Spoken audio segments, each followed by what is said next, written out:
வணக்கம்.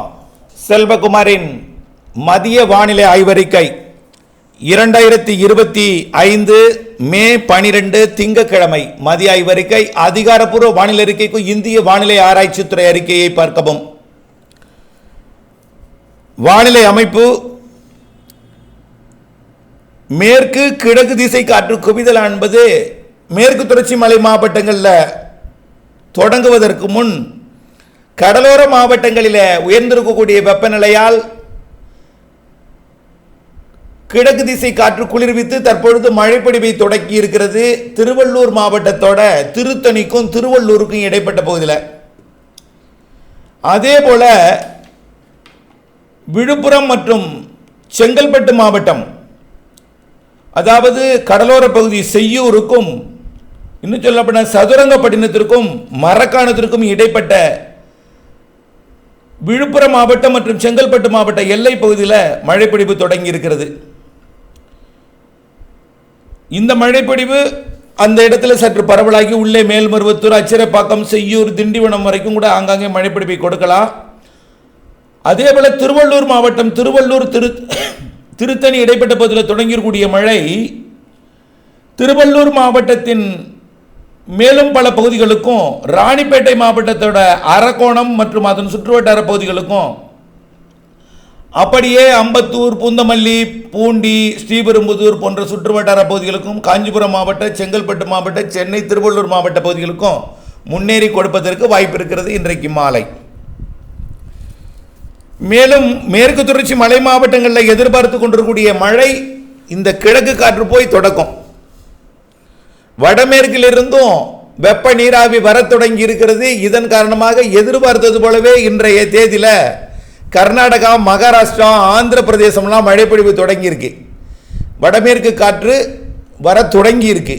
இன்னும் சற்று நேரத்தில் கர்நாடக எல்லையோரத்திற்கு வந்தடைய வந்த காற்று, அதே போல மேற்கு திசை வடமேற்கு திசை காற்றும் மேற்கு தொடர்ச்சி மலை மாவட்டங்களில் சந்திப்பை ஏற்படுத்தி கொண்டு கிழக்கு திசை காற்று, கிழக்கு, வடக்கு, வடமேற்கு, மேற்கு எல்லா காற்றும் மேற்கு தொடர்ச்சி மலைப்பகுதிகளிலையும் கர்நாடக எல்லையோர பகுதிகளையும் சந்திப்பை ஏற்படுத்தி இன்றைக்கு மாலையில் மேற்கு தொடர்ச்சி மலை மாவட்டங்களில் ஆங்காங்கே மழைப்பிடிப்பை தொடக்கினோம். இன்றைக்கு தொடக்கினாலும் இன்றைக்கு எல்லோருக்கும் பரவலாக மேற்கு தொடர்ச்சி மலையில் கிடைக்காது. இன்றைக்கு தொடக்கம், ஆரம்பம் இருந்தாலும் இன்றைக்கு இரவு கூட நல்ல மழைப்பொழிவு எதிர்பார்க்கலாம். கர்நாடக எல்லையோர, ஆந்திர எல்லையோர, கேரள எல்லையோர மாவட்டங்கள் மற்றும் அதனை அந்த மாவட்டத்தோட உள்பகுதிக்கும், அதாவது கிருஷ்ணகிரி கர்நாடக எல்லையோரத்திலிருந்து ஊத்தங்கரை வரைக்கும், தருமபுரி கர்நாடக எல்லையோர ஒகேனக்கல்ல இருந்து அப்படியே பார்த்தீங்கன்னா பாப்பிரெட்டிப்பட்டி, அரூர் வரைக்கும் வாய்ப்பு இருக்கு. அதுபோல திருப்பத்தூர், வேலூர், ராணிப்பேட்டை, திருவள்ளூர், சென்னை, திருவள்ளூர், காஞ்சிபுரம், செங்கல்பட்டு மாவட்டத்திற்கும், அப்படியே திருவண்ணாமலைக்கும், விழுப்புரம், கள்ளக்குறிச்சி கூட வாய்ப்பு இருக்கு. ஏற்கனவே விழுப்புரம் மாவட்டம் மரக்காணத்திலையும் செங்கல்பட்டு மாவட்டம் செய்யூர் பகுதிக்கு இடைப்பட்ட பகுதியில் மழை தொடங்கி இருக்கு. இப்படி மழைப்பொழிவு இன்றைக்கு கொடுக்க போகுது. இன்றைக்கு மேற்கு தொடர்ச்சி மலை மாவட்ட மழைப்பொழிவு திண்டுக்கல் மாவட்டம், ஈரோடு மாவட்டம் மற்றும் நாமக்கல், சேலம் மாவட்டத்திலையும் கொடுக்க வாய்ப்பு இருக்கு. அதே போல கன்னியாகுமரி, திருநெல்வேலி, தென்காசி மாவட்டத்தின் உள்பகுதி, விருதுநகர் மாவட்ட பகுதி, மதுரை மாவட்ட, தேனி மாவட்ட பகுதி, கொடைக்கானல் மலைப்பகுதி இங்கேயும் கொடுக்க வாய்ப்பு இருக்கு. ஆனால் இன்றைக்கு எல்லோருக்கும் கொடுக்காது. இன்றைக்கு தொடக்கம் என்பதை நினைவுபடுத்திக் கொள்ளுங்க. நாளை 13ஆம் தேதி இன்றைக்கு இரவு பார்த்தீங்கன்னா கர்நாடக பகுதிக்குள்ள பெங்களூரு, அதனை ஒட்டி உள்ள கோலாறு, தங்கவயல் பகுதியெல்லாம், திருப்பதி, ஆந்திர பிரதேச பகுதியெல்லாம் கனமழை காத்திருக்கு. நாளை இந்த மழைப்பொழிவு மேலும் தீவிரமடையும்.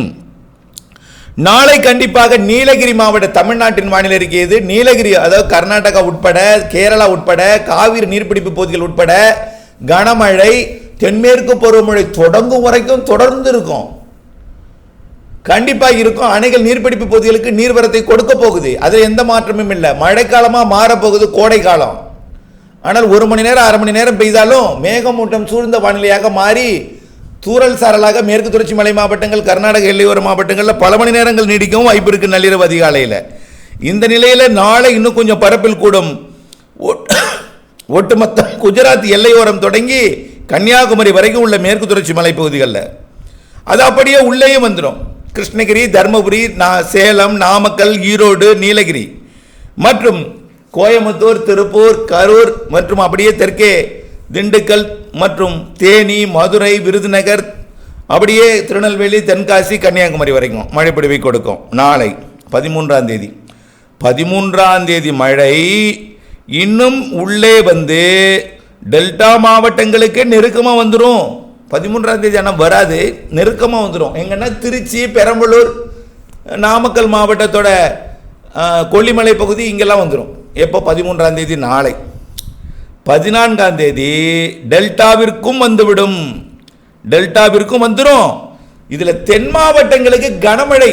இப்போ தூத்துக்குடி மாவட்டத்திற்கும் காற்று பகுதி பாலக்காட்டு கணவாய்க்கும் கொஞ்சம் குறைவாக இருக்குன்னு சொன்னோமா, ஆனால் அந்த மழை ஒரு சில நாட்கள் பெய்யும்னு சொல்லியிருக்கோமா. அந்த மழை பொழிவு 14ஆம் தேதி கோயம்புத்தூர், திருப்பூர் மாவட்டத்தில் கூடுதல் பரப்பில் பெய்ய வாய்ப்பு இருக்குது. அதே போல் தூத்துக்குடி, திருநெல்வேலி, கன்னியாகுமரி, தென்காசி, விருதுநகர், ராமநாதபுரம், மதுரை போன்ற மாவட்டங்களுக்கும், சிவகங்கை மாவட்டத்திற்கும், அப்படியே அது டெல்டா மாவட்டங்களுக்கும், அதாவது 14ஆம் தேதி இரவு டெல்டா மாவட்டங்களுக்கும் நல்ல மழை பொழிவை கொடுக்கும் என்று எதிர்பார்க்கப்படுகிறது. 15ஆம் தேதி வடகடலோரத்திற்கும் டெல்டாவிற்கும் உட்பட, டெல்டா வடகடலோரம் உட்பட அனைத்து மாவட்டங்களுக்கும் மழை உண்டு. ஆனால் மழை தொடங்குதுன்னா தமிழ்நாடு முழுவதும் மழைக்காலம் போல் பொழியாதுங்க. ஒவ்வொரு இடத்துக்கும் ஒரு சில மணி நேரங்கள் இருக்கும். ஒரு இடத்துல ஒரு 11 மணி 12 மணிக்கு மதியானம் தொடங்கும். அப்படியே பார்த்தீங்கன்னா மதியத்தில் வேற ஒரு இடத்துல பெய்யும், அப்புறம் மாலையில் வேற ஒரு குறிப்பிட்ட இடங்களில் பெய்யும், அப்புறம் முன்னிரவில் ஒரு குறிப்பிட்ட இடங்களும், அப்புறம் நள்ளிரவில் ஒரு குறிப்பிட்ட இடம், அப்புறம் அதிகாலையில் ஒரு இடம், காலை வரைக்கும் அங்கங்கே தொடர்ந்துட்டு இருக்கும். இப்படித்தான் மழைப்பிடிப்பு கொடுக்க போகிறது. எது எப்படியோ நாள் ஒன்றுக்கு ஒரு அரை மணி நேரம் 15 நிமிடமாவது உங்களுக்கு மழைப்பிடிப்பு கிடைப்பதற்கான வாய்ப்பு ஏற்பட போகிறது. ஒதுக்கி ஒதுக்கி பெய்தாலும், ஒரு நாள் பெய்தாலும், ஒரு நாள் ஒதுக்கினாலும் அடுத்த நாள் பெய்துவிடும். அதே நாளில் ஒரு இடத்துல மதியம் தொடங்கி அதிகாலைக்குள் எப்போனாலும் பெய்யலாம் அதே நாளில், இல்லைன்னா அடுத்த நாள் பொழியும்.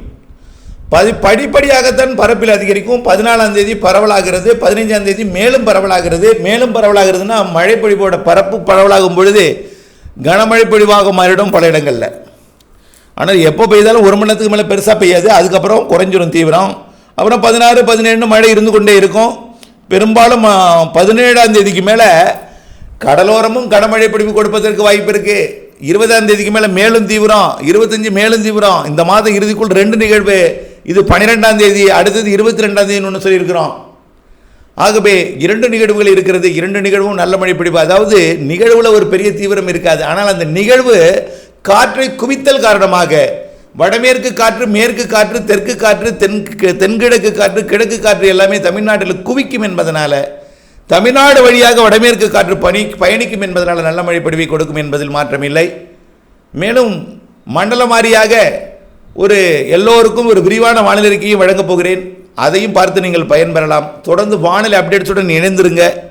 கண்டிப்பாக வரக்கூடிய நாட்கள் இப்பொழுது உங்களுக்கு புரியாது. வெயில், வேர்வை எல்லாம் அதிகமாக இருக்கிறது. இது என்ன மழைக்காலமாக போகிறது என்று சொல்கிறார்களே, இது ஒன்றும் நடப்பதாக தெரியவில்லை என்று உங்களுக்கு மனதில் தோன்றும். கண்டிப்பாக 2-3 நாட்களிலே முற்றிலுமாக எல்லாம் தலைகீடு மாற்றமாகி இந்த மாத இறுதி 10 நாள் மிகச்சிறப்பான ஒரு மழைப்பிடிப்பை கொடுத்து தென்மேற்கு பருவமழையும் வலுவாக தொடங்கி நல்ல ஒரு 2025 இருவேறு பருவமழைகளும் சிறப்பாக அமையப் போகிறது என்பதில் எந்த மாற்றமும் இல்லை. தொடர்ந்து இணைந்திருங்கள் அப்டேட்ஸுடன். நன்றி.